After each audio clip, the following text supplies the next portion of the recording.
I'm picking up here with the summary of the litigation history in October.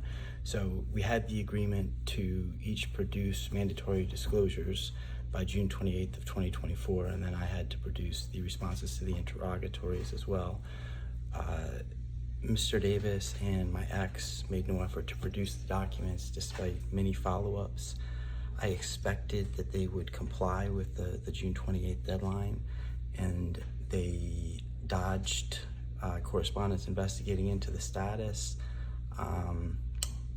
The attorney said that he had an out-of-office message on his email, but he didn't. That caused a delay in getting a hearing.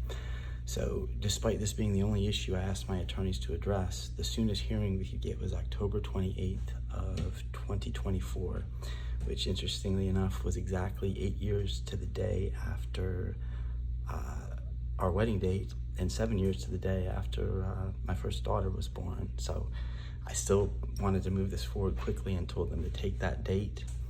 I believe it's 3 days before the October 28th hearing, Mr. Davis and my ex produced some documents and tried to get us to cancel the hearing. Of course, I'm not going to allow that to happen at that point, although I think that my attorney would have had I not insisted that she not do that. So they had produced some minimal records, but clearly withheld records that were important. And that's when the next strategy Mr. Davis and my ex used was what I'm calling a strategic trickle of documents. So there are records from one particular investment firm where they initially only provided records from about April of 2024 forward, which doesn't come close to complying with mandatory disclosures. And then they only provided records back to, I believe it was earlier in 2024, after the marriage was already over. But what they did by strategically just trickling out some records and then some more and then still holding on to some, they're putting off my ability to enforce an order compelling them to comply with mandatory disclosures, which was entered at the October 28th of 2024 hearing. They never fully complied with mandatory disclosures.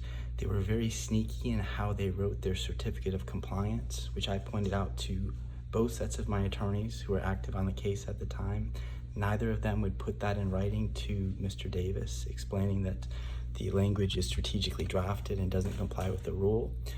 Once I took over, I had to address that with Mr. Davis, and they still haven't complied, and that's one of the issues up on appeal. I'll pick up there in the next one.